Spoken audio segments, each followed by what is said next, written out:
Olá, pessoal, boa noite. Então, mais uma noite aí para a gente se reunir para discutir assuntos da cirurgia vascular. Hoje a gente vai fazer a terceira parte do assunto pé diabético, é um assunto bem extenso, então dividir em três partes. Essa aqui é para finalizar, então, a discussão sobre a neuropatia diabética e a gente começar a introduzir talvez a parte mais interessante aí das nossas reuniões. Então, hoje a gente vai falar sobre o pé diabético neuropata em relação à neuropatia, né?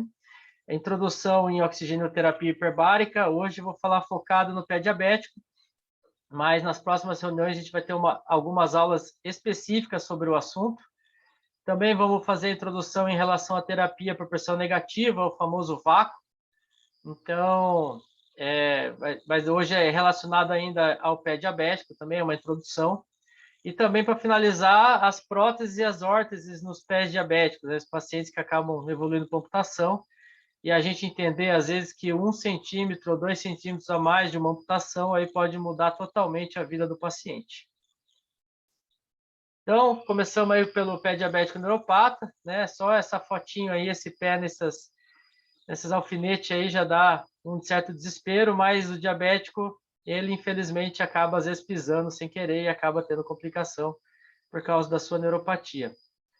Então, do ponto de vista teórico, a neuropatia, ela acontece porque o paciente ele tem alterações da banha de mielina, das fibras dos nervos sensitivos, motores e autonômicos, e essas alterações elas são causadas por anormalidades metabólicas que afetam a vasa nervorum, que são os vasos que nutrem os nervos, como descreve essa teoria da tríade de Orbital, que é a teoria mais aceita atualmente, e acabam justificando os achados patológicos da neuropatia diabética. E a neuropatia é um fator essencial na formação de úlcera no pé diabético, mas também tem outros componentes, como a alta pressão plantar, as deformidades, a mobilidade articular diminuída e a pele seca.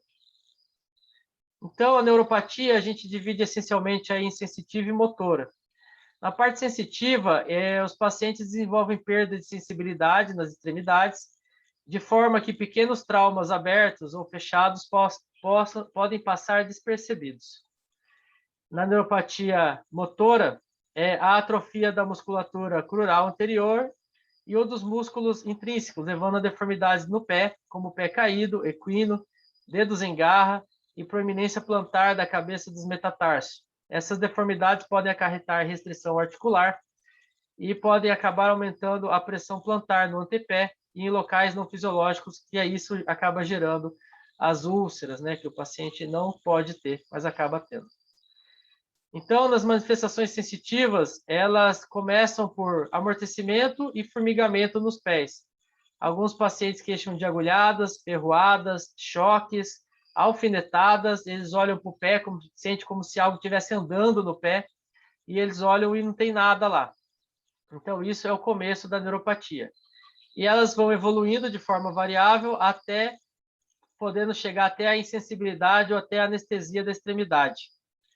Nesse meio do caminho, então, ele pode ter essas fases de aumento de sensibilidade e acaba tendo manifestações de desconforto, então pode ter queimação, formigamento, dor, mas o evento final aí é a morte do neurônio, leva à insensibilidade do pé, e o paciente começa a andar, às vezes, com o pé de lado e não percebe, aí começa a ter aí os calos, que a gente tanto discutiu ao longo do tempo, aí das últimas reuniões, e depois as úlceras. O fator potencialmente mais crítico para o início das lesões, então, é a perda da sensibilidade. Essa permite que o pé seja submetido, então, a pressões mecânicas cada vez maiores, que normalmente a dor faz a gente aliviar essa pressão, a dor normal, ela no pé normal. Por esse motivo, essa alteração recebe o nome genérico, então, de perda da sensibilidade protetora, porque é essa dor que protege a gente, e o pé com a perda da sensibilidade protetora, então, está sujeito a pressões quando descoberto ou coberto por sapatos normais. Então, isso é importante. Paciente com neuropatia e sapatos normais nem sempre é uma boa combinação. Nas manifestações motoras, o paciente pode ter, então, alteração da musculatura intrínseca do pé e da perna e acaba causando deformidades e alterações funcionais da marcha, o que potencializa também o aparecimento de lesões. Tive nesse paciente um pé atrófico aí por causa de uma manifestação motora. O diagnóstico inicial de neuropatia é feito, então, por critérios clínicos, a partir da própria história clínica da doença. Então, o que a gente tem que levantar aí a grande suspeita? Qualquer paciente que caminhe sobre uma úlcera plantar sem sentir dor, ele tem neuropatia sensitiva até que se prove o contrário. Paciente com uma ferida na sola do pé e não dói, alguma coisa está de errado, tem que ser investigado. A gente viu na última reunião que a neuropatia diabética é a principal, mas a gente tem várias, desde a própria hanseníase, doenças infecciosas, doenças neurodegenerativas. Então, não pode ter úlcera no pé. Ninguém anda com uma úlcera no pé tranquilamente na rua. Alguma coisa está errada. A aparência do pé diabético, neuropático, também tem características. Geralmente é uma pele seca com fissuras, os dedos em garra pela retração dos flexores. No nosso corpo, os flexores são mais fortes que os extensores. Então, no membro que tem doença neurológica, a tendência são os flexores predominarem. Então, é por isso que a gente forma, ainda nesse caso, o pé diabético, os dedos em garra. Por isso que a gente forma, num paciente com doença arterial, a flexão do joelho. Então, vários casos aí, quando tem doença neurológica, acaba por o flexor predominar. Mas também nós temos aí atrofia de músculos intrínsecos e eventual presença de calos, nem sempre obrigatório. O calo só vem se o paciente está conseguindo andar. Se ele não está conseguindo andar, ele não vai formar calo.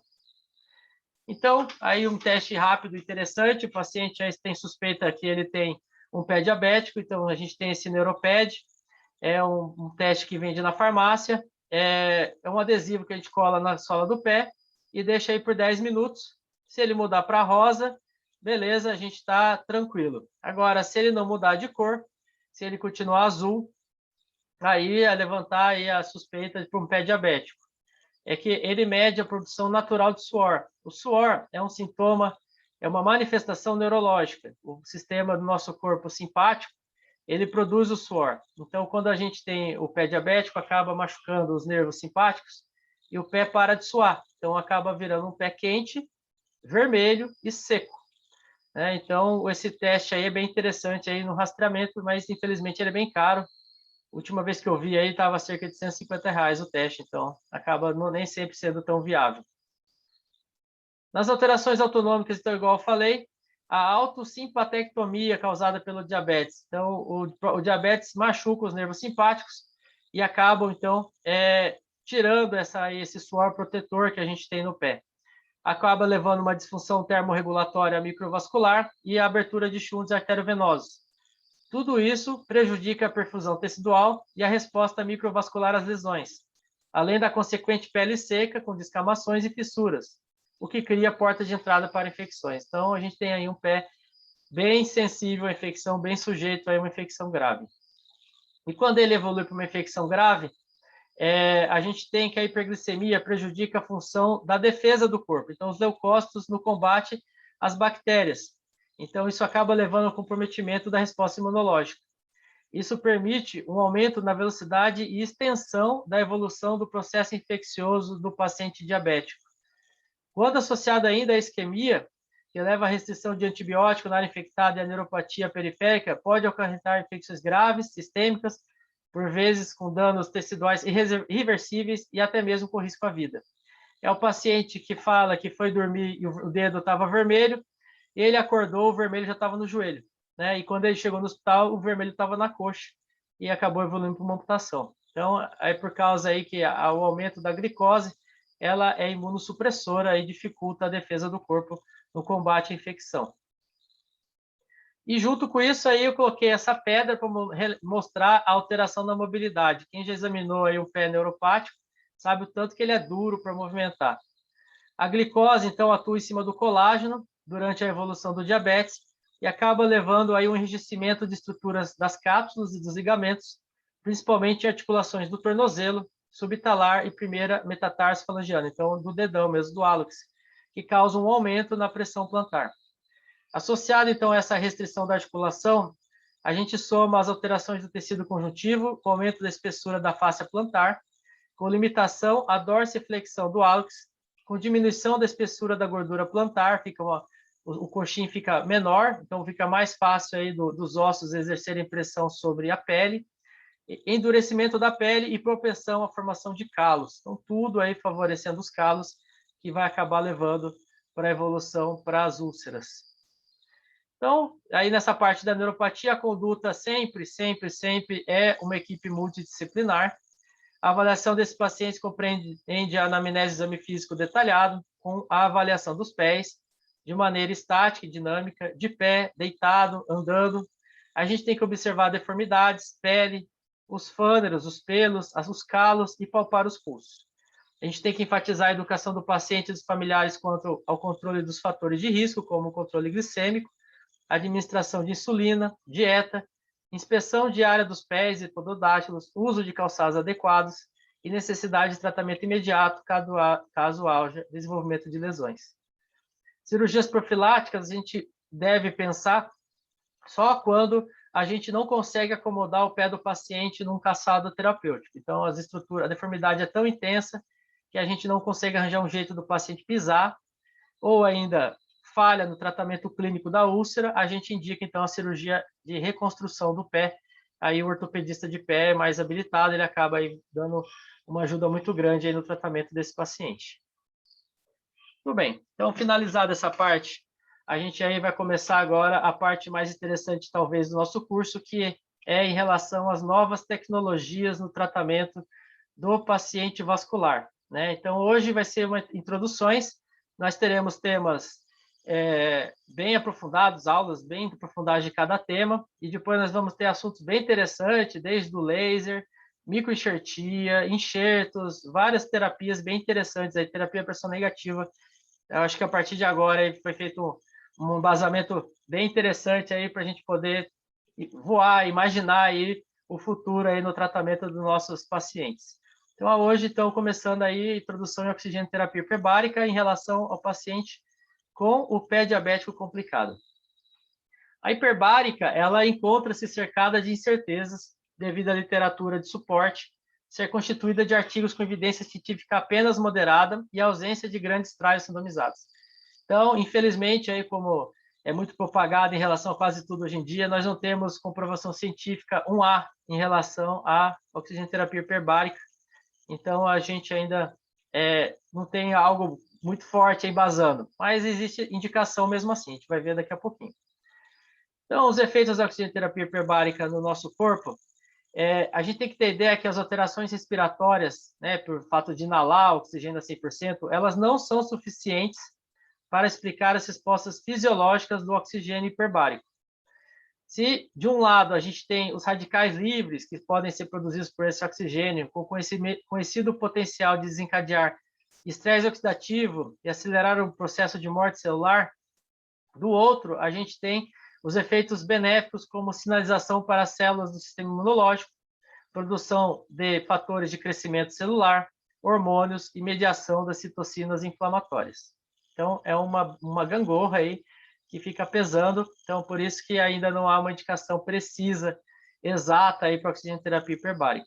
Outros efeitos escritos a gente tem que ela acelera o processo de neovascularização, acaba aumentando a sobrevida dos tecidos que sofreram lesão por isquemia e reperfusão, promoção da síntese osteogênica, além de efeitos bacteriostáticos e, em determinadas situações, bactericidas. Então, mata a bactéria, o oxigênio, em alguns casos.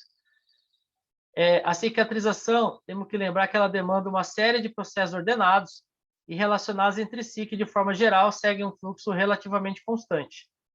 Os processos de hemostasia e sanitização inflamatórios têm que estar preservados, células mesenquimais precisam migrar para a área afetada e proliferar, deve haver novos vasos no local para o bom aporte energético, são necessários síntese, interligação e alinhamento adequado das fibras do colágeno para proporcionar a retração da lesão, e, por último, ocorrer a epitelização. Então, tem uma série ordenada e de etapas que não podem falhar, uma vez que ela falha, a úlcera entra em estagnação e a gente precisa ajudar ela a avançar.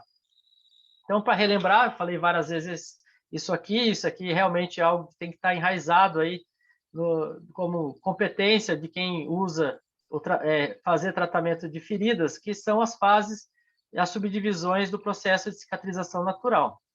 No dia zero, então, a gente tem a hemostasia, a retração vascular, a agregação plaquetária e a formação da fibrina que forma o trombo.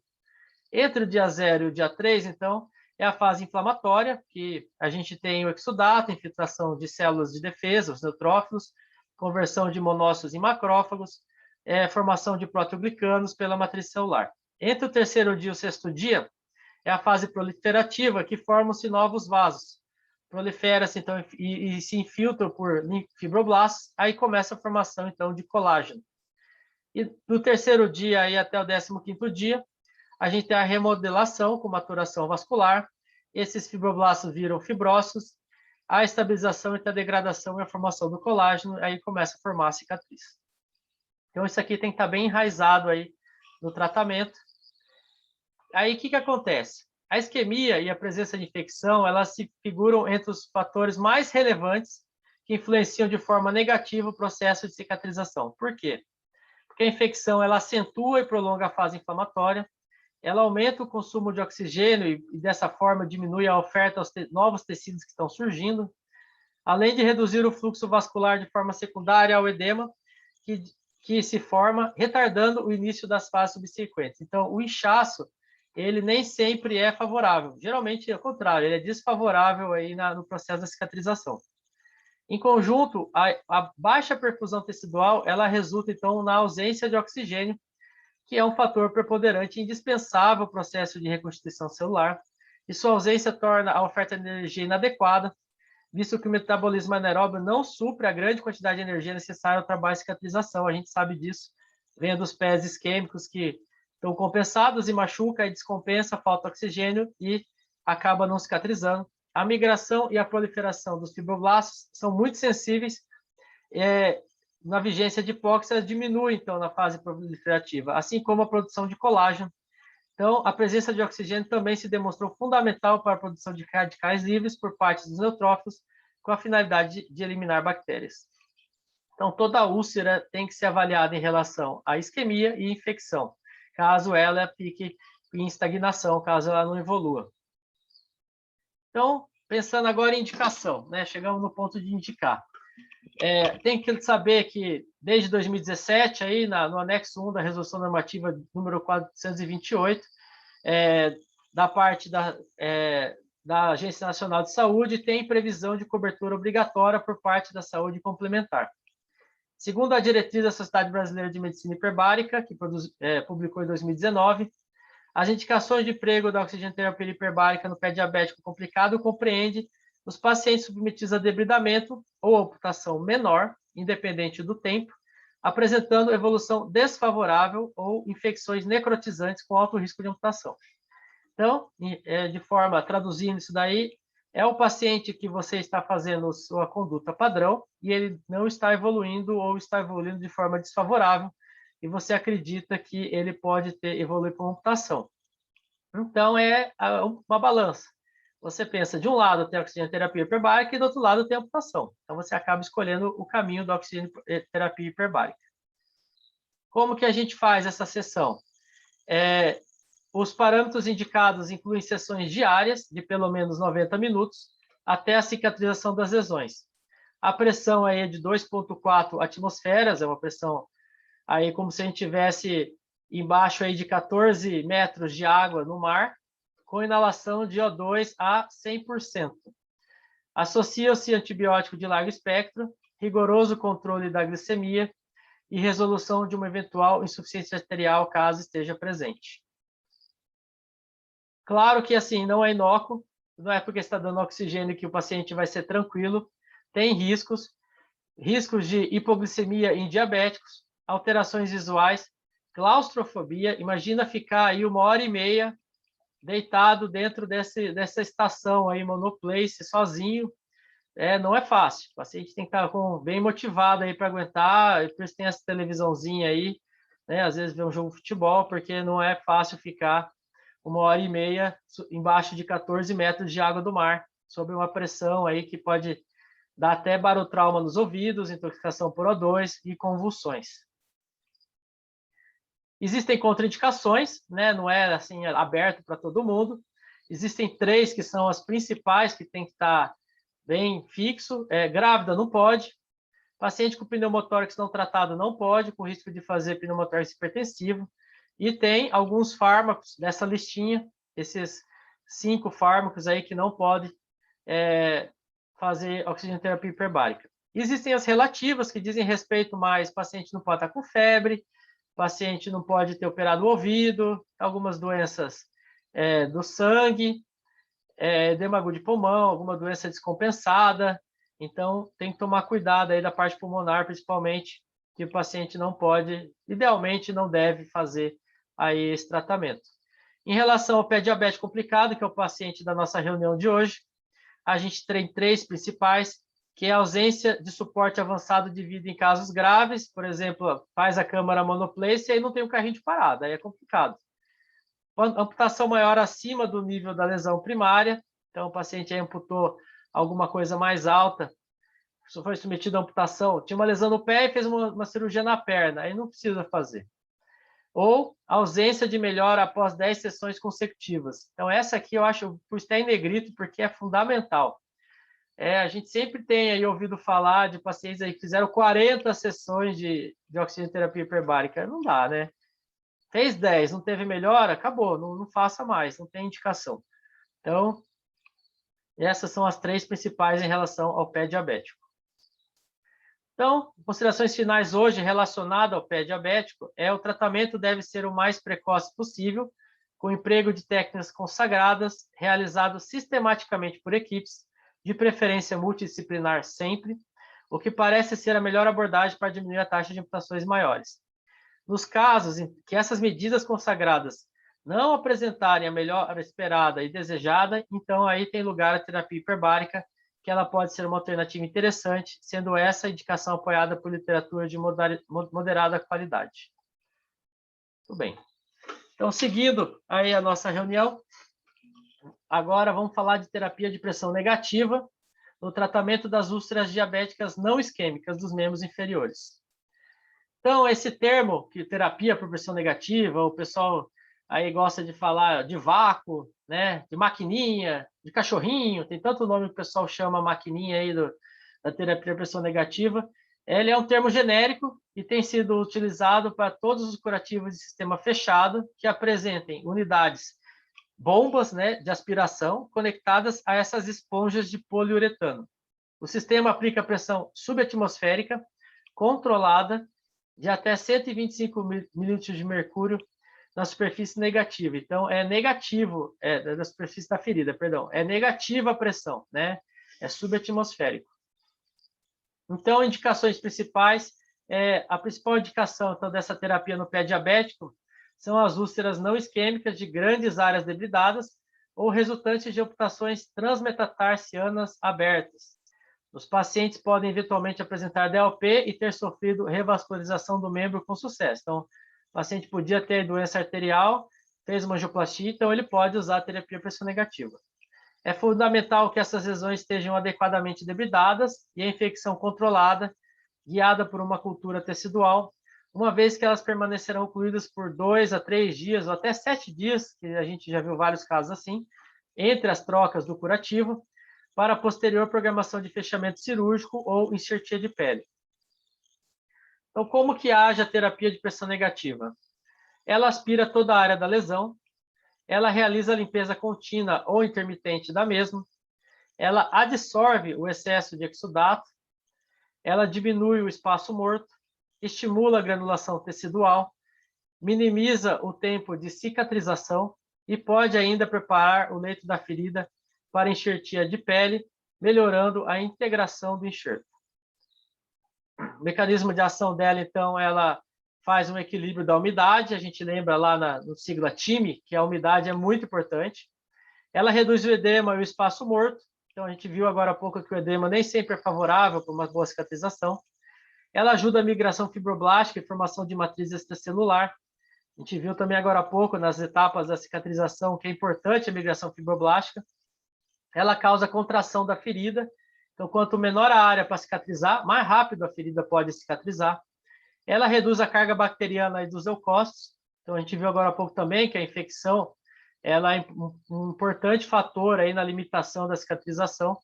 Ela faz redução das metaloproteases locais e aumento da angiogênese e da granulação. Existem contraindicações ao emprego, então, dessa terapia de pressão negativa.